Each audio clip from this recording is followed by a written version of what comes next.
Now we go to Court Clopping now in the Storm Tracker Center with what you need to know heading out the door. Yeah, that's right. And Linda, as you're getting ready to take on the day, you need to make sure that you're dressed for those hotter temperatures moving through. Toasty high temperatures for your Friday forecast. Fire danger is elevated today as it's going to be very dry, and we do have north winds heading through. That's something to keep in mind as well. You need to be extra cautious. Avoid mowing your lawn, especially towards this afternoon if you can. And excessive heat is on the way in your extended forecast as well. Take a look at this. We already have an excessive heat watch issued for portions of the valley and foothills starting late Sunday night, lasting through Tuesday evening. Temperatures in the foothills in the 90s to triple digits Monday and Tuesday. We could be seeing temperatures getting close to 110 degrees in some areas of the valley. This is a substantial rise, and it's going to be a big concern. So make sure you're watching out, especially for those sensitive groups. That means the children, the elderly, your pets, and anybody with existing health issues. Make sure you're drinking plenty of water. Look before you lock. That means make sure that those kids and pets are out of the car. And then also find air conditioning for the afternoons and avoid outdoor activities later in the day. Temperatures this morning, very mild. 60s for the valley right now, 50s to low 60s in the foothills, mostly 40s in our mountain areas. Satellite and radar showing you some thin clouds rolling on through. But that area of low pressure that brought that modest cooling yesterday, that's now exiting off to the northeast. We've got high pressure building in, and this is the key to your forecast. It means hotter temperatures and dry conditions on the way as that builds through over the next several days. So getting a look at your future cast for today, we've got thin clouds overhead. Not going to do a whole lot for blocking out that sun. So you want the sunglasses and the sunscreen for today, and make sure you've got that water as temperatures are heating up. Heading into your weekend, some more thin clouds rolling through. Down to our south, there's a decent chance for showers and thunderstorms tomorrow afternoon and evening. There's even a slight threat of a little bit of isolated thunderstorm activity popping up in areas from Plumas County to the south as we head into Saturday night as well. So that is something to keep in mind. But for the most part, we're staying dry through your extended forecast. Temperatures today, mostly 80s for the northern mountains, so thin clouds heading through, mostly sunny to partly cloudy skies in the Sierra and southern Cascades with 70s to 80s in your forecast today. We're mostly ending up in the mid 80s if you're in the foothills forward this afternoon, and if you're in the valley today, it is mid 90s, north wind to 15 miles an hour, gusts today to 25 miles an hour under mostly sunny skies. So get ready. It is heating up today, and temperatures getting even hotter in your Storm Tracker 7-day forecast, where your weekend's always in view. Upper 90s to low triple digits Saturday. We're going to be well above the century mark on Sunday, even hotter Monday. That looks to be the hottest day for Chico, 108 degrees, 109 projected for Redding on Memorial Day and Tuesday. Redding on Memorial Day, that's going to shatter a record of 103 set in 2016. Could tie a record from the 1920s on Tuesday. After that, we're seeing temperatures sliding a little closer to the century mark Thursday. But Linda, I also want you to take note of these overnight low temperatures. 70s as we head through most of next week. So not a lot of recovery from the heat overnight. Something to keep in mind as we head through that hot Memorial Day weekend forecast. All right, thank you, Court. An event planned at this Oklahoma stadium to mark nearly 100 years since a deadly occurrence. And a city comes together in mourning. We'll show you this heartfelt display of community support.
The gates of the Silver Dollar Fairgrounds in Chico are open. A scaled down version of the fair made a grand return yesterday. It was canceled last year because of COVID. This year's event features fan favorites from rides to kettle corn. Although there are no enclosed rides or indoor exhibits, Action News Now spoke with people who were excited to finally be back at the fairgrounds. It's very freeing knowing that, we get to be out here and we don't exactly have to wear masks, even though it would be better. I'm vaccinated. So it's actually very freeing and very exciting to see everyone again. The fair will continue through the weekend with live music and fireworks on Sunday. Well, fire up your grill, or you can catch a burger at the carnival. It is National Hamburger Day, also a good chance to test your grill ahead of Memorial Day. Close to the American heart, we eat more than 50 billion hamburgers every year. It accounts for half of all sandwiches sold in the U.S. Celebrate by grabbing a juicy patty on your lunch or throw one on the grill after work. Well, how about a patriotic dessert to go along with your burger? Here's Mr. Food. This Mr. Food segment is brought to you by Gino's Kitchen and Appliance Center. Can you believe it's already Memorial Day weekend? It's a time to remember all the heroes who gave of their lives so we can live in freedom. As a way to honor them and to keep our red, white, and blue front and center this weekend, we came up with a patriotic stacked poke cake. After baking a white cake mix according to the package directions, we poke each cooled layer with the handle of a wooden or metal spoon.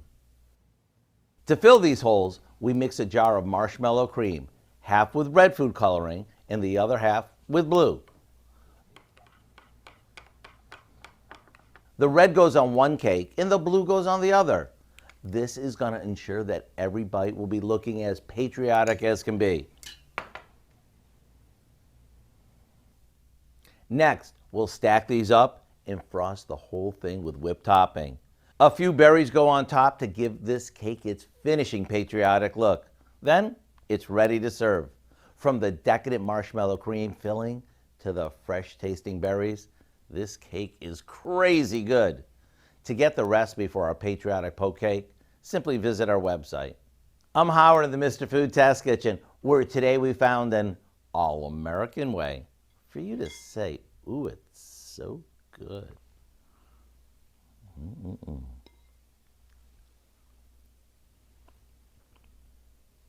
This Mr. Food segment was brought to you by Gino's Kitchen and Appliance Center.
Hundreds of mourners gathered outside San Jose City Hall to honor the innocent lives lost in Wednesday's rail yard shooting. Maria Medina shows us how the victims are being remembered. I once was lost. I'm the wife of Tim Roma. My name's Nicole, and I'm Paul's wife. Was blind. My name is Audrey. I'm his daughter. In front of thousands, the families of some of yesterday's mass shooting victims stood together, united in their loss and heartache. My dad was a selfless man. As a veteran, I know my dad wouldn't run away from the danger. When he heard the shots, when he saw that everybody's life in danger, his first reaction was to tell other people. The final moments of their lives told by those who survived, including Tapteech Deep Singh's heroic efforts to save his co-workers instead of running from the gunfire. He was calling his co-workers, telling them to hide under the benches, figuring out what to do, how he can help. Paul Magia, an assistant superintendent, also reportedly saved a co-worker's life by telling her to hide in his office. Tomorrow he was supposed to go to Disneyland, and that day, yesterday, he wasn't even supposed to go to work. He was supposed to work at home. And I was going to have breakfast with him. The bravery and selflessness in the face of danger at a workplace many love to go to every day, according to relatives. They say the VTA was like family. Just so everybody can see, he's a great person, always smiling. Tonight, their lives remembered, and a community mourning alongside the families of the 9 who died. Families who will never understand the tragedy that unfolded Wednesday morning. Never leave home without giving your loved one a kiss goodbye. Because that was the last I got.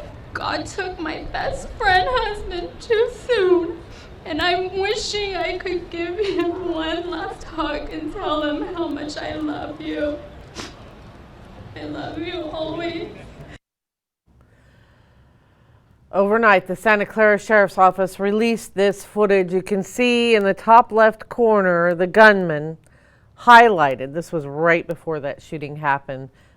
He shot and killed 9 people in the rampage before killing himself. Investigators are now saying they think he targeted certain victims and say he previously talked about committing violence. A Red Bluff arrest after police find several pounds of drugs. Police, with help from a police canine, seized 1,000 doses of LSD, along with ecstasy pills, Xanax, honey oil, mushrooms, crack cocaine, and marijuana. One person was arrested on drug charges. Another was taken into custody on an outstanding warrant. Chico firefighters quickly put out a house fire in the Chapman neighborhood yesterday. This happened just after 5:30 in the morning. You can see a firefighter cutting a hole on top of the roof. Neighbors we spoke with say that fire broke out inside this home on Wisconsin Street. They also tell us that it's been empty for months. No one was hurt. We are working to find out what sparked those flames. Some people in Arizona evacuated from their homes this morning. Take a look at the Spur fire. Hundreds of evacuations have been ordered because of this burn. Firefighters in the small mining town of Baghdad battling the blaze from the sky and ground, trying to save homes and businesses in the fire's path. At least 25 buildings have been destroyed. The Arizona State Forestry Service says that fire is now 25% contained at 150 acres. This weekend marks the 100th anniversary of the Tulsa Race Massacre. The event to commemorate that date has been canceled. Yesterday, the Centennial Commission announced cancellation of the Remember and Rise at One Oak Field. Singer John Legend and activist Stacey Abrams were scheduled to be part of that event, with 6,000 tickets sold. The project director for the commission has not given a reason for the cancellation. The Tulsa Race Massacre was a 1921 attack on what was once called Black Wall Street. A white mob killed an estimated 300 people and wounded 800 others, most of them black, while burning 30 blocks of black-owned businesses and homes. The Memorial Day holiday honors our nation's fallen servicemen and women, and observances are planned throughout Northern California. Flags will be raised early in the morning at the Chico Cemetery and Glen Oaks Memorial Park in Chico Monday. Because of the pandemic, instead of the traditional gathering, a drive-through parade is planned between 10 a.m. and 2 p.m. You're encouraged to decorate your vehicles, Prizes will be given for the most patriotic. In Gridley, a ceremony will include a fighter jet flyover from Beale Air Force Base. It's set for 10 a.m. at the Gridley Big Cemetery. Paradise has a ceremony planned for noon at the Veterans Memorial Hall on the Skyway. And Shasta County's Veteran Memorial Day service is planned for Sunday at 11 a.m. This is happening at the Veterans Memorial Grove on the grounds of the Civic Auditorium. It will be followed by a luncheon. Well, Shasta County is working to redraw voting district lines. Supervisors have selected one person from each district to make up the Redistricting Advisory Commission. That commission helps redraw the lines and map, but the pandemic is impacting the process. 10 years ago, we probably would have started this process about the same time because the census data is supposed to be out on April 1st. That did not happen this year, again, because of the pandemic. But we must have final maps adopted by December 15th so that we can start candidate filing for the June primary election next year. The Shasta County Office of Elections hopes to receive the census data by either August or September. The next Redistricting Advisory Commission meeting is scheduled for June 16th. Well, straight ahead on Action News now at 5 a.m. We are getting hotter outside today, and temperatures are on the rise in your extended forecast. We've got dangerous heat ahead for your Memorial Day weekend. I'm tracking what you need to do to take on the day and plan ahead coming up right after this.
Welcome back to Action News now at 5 a.m. As you're getting ready to head out the door this morning, this is what you're going to be contending with. Temperatures very warm early on, 60s in the valley. By noon today, we'll see temperatures in the mid-80s, and towards your afternoon, we're mostly projected to see mid-90s.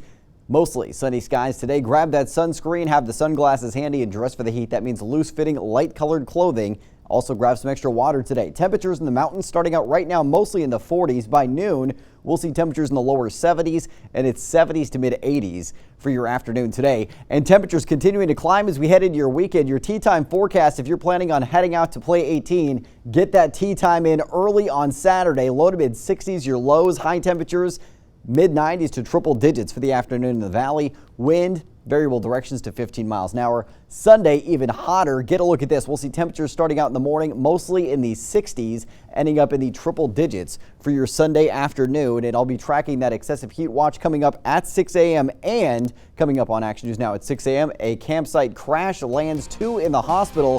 What we know about their condition. That's coming up next on Action News Now this morning.